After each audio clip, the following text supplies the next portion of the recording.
अंदर व्यर्थ की बातें बहुत हो जाती हैं, व्यर्थ का समय हमारा चला जाता है, व्यर्थ की जगह पर पैसा खर्च हो जाता है, व्यर्थ की जगह पर हम अपने श्वासों को, अपने प्राणों को, अपने खून को व्यय कर देते हैं, व्यर्थ की जगह पर हम अपने पुरुषार्थ को लगा देते हैं।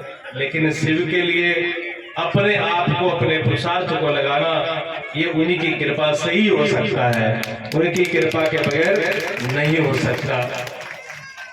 बात यह है कि शिव जो है ना, शिव नाम ही, जो शिव नाम है, अगर उसी को हम समझ जाए तो और कुछ समझने की जरूरत नहीं पड़ेगी। जितने भी हमारी जिंदगी की समस्या है, जितने भी हमारे जिंदगी के झगड़े हैं, जितने भी हमारी जीवन की कमियां हैं और जितने भी जीवन के कलेश है, दुख है, दर्द है, अगर हम शिव तत्व को पालें तो कोई बचेगा नहीं।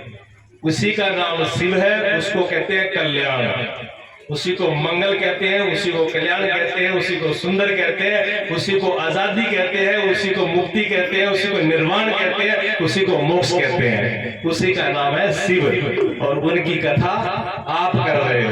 वो हकीकत में पूछो तो वो कथा किसी और की नहीं है, ये कथा आपकी और उस तत्व की है, और आप उस तत्व से अलग नहीं हो, अलग नहीं हो, लेकिन भ्रम,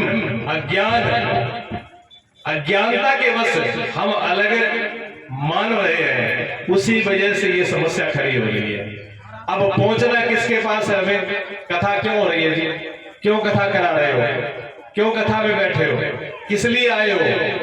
कथा का मकसद क्या है? कि पहुंचना हमें शिव के पास है, पहुंचना हमें आनंद के पास है, पहुंचना हमें कल्याण के पास है, पहुंचना हमें जीवन का जो सर्वोत्तम, सबसे श्रेष्ठ, जिसको पाने के बाद कुछ भी नहीं बचता, वहां हमें पहुंचना है। ठीक है? ऐसा कौन है आप में जो शिव को नहीं चाहता? बताइए, कोई है आप में जो शिव जी को नहीं चाहता हो? यानी कल्याण ना चाहता हो, आनंद ना चाहता हो, सुख ना चाहता हो? मेरी भाषा समझ में नहीं आ रही क्या? अगर समझ में आती तो मुझे जवाब मिलता। सभी चाहते हैं, जो चाहते हैं वो हाथ खड़ा करो तो मैं समझ जाऊं कि आप मुझे समझ रहे हैं। धन्यवाद, आप सभी समझदार हैं, ये जानकर मुझे बड़ी प्रसन्नता हुई। हम सब लोग चाहते हैं किसको? शिव को, कल्याण को, मोक्ष को, मुक्ति को। किसे मुक्ति को? दुखों से, पीड़ा से, बंधन से, मोह से, कामना से, इच्छा से, सबसे मुक्ति चाहते हैं ना। गुलाम रहना चाहता है कोई? गुलाम रहना कोई पसंद नहीं करता। सबको आजादी चाहिए, सबको शिव चाहिए। अब सबको शिव चाहिए तो शिव मिलेंगे कैसे? जब शिव सबको चाहिए तो शिव मिलेंगे कैसे? कथा में जब भी हमारे शास्त्री जी सुना रहे थे, सन्यासी जी बन करके जब भगवान शिव ने परीक्षा ली और राजा भद्रसेन से, क्या नाम था? भद्रायोग। राजा भद्रायोग के भी आपने सुना, अभी कथा सुना आपने। क्या था? भगवान शिव क्या लेने गए थे? वहां उनके पास क्यों पहुंचे थे? भगवान शिव कितनी बात की परीक्षा लेने के लिए पहुंचे थे कि आप अपने धर्म पे हो कि नहीं हो। जब वो अपने धर्म पे अड़िग थे तो भगवान शिव ने उनको आशीर्वाद दिया, दर्शन दिया, उनका कल्याण किया। तो क्या बताती है सारी कथाएं? भगवान शिव का जहां भी मंदिर होगा, जहां शिवलिंग होगा, उसके आगे नंदी जी बैठे होंगे, और भगवान शिव की सवारी भी नंदी है। और बहुत से ब्राह्मण, बहुत से संत, कथावाचक क्या कहते हैं कि शिव जी पे जल बाद में चढ़ाओ, पहले नंदी पे चढ़ाओ। शिव जी को प्रणाम बाद में करो, पहले नंदी को करो। पहले नंदी को प्रणाम करके, आगे अर्पित करके, उनकी आज्ञा से फिर शिव के पास जाओ। और ये कथा भी कहती है, शिव पुराण भी कहता है। ये बात गलत नहीं है। हाँ, ये बात गलत नहीं है। तो क्या नंदी शिव से बड़े हैं? बिल्कुल बड़े हैं।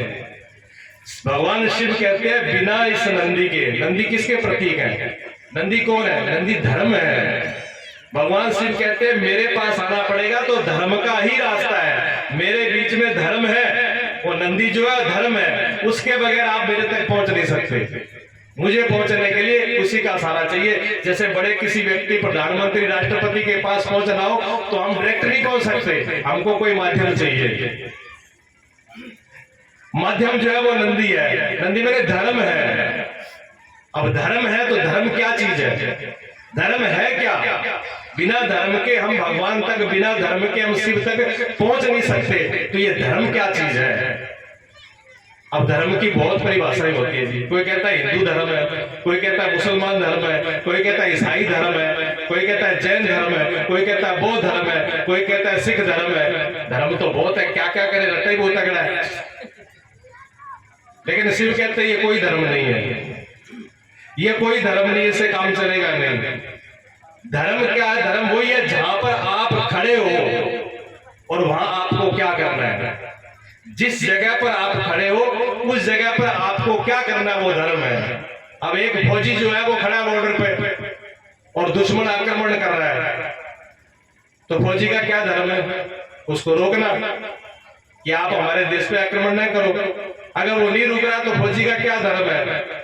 वो अपना हथियार, जैसे अभी आप देख रहे थे तारकासुर को क्यों मारा? तारकासुर जो अत्याचार कर रहा था तो उसका विरोध कर रहा है। तो फौजी को गोली चलाना धर्म है। और आप ये देख लो, अब फौजी को देख के कहो कि फौजी का है गोली चलाना, फौजी का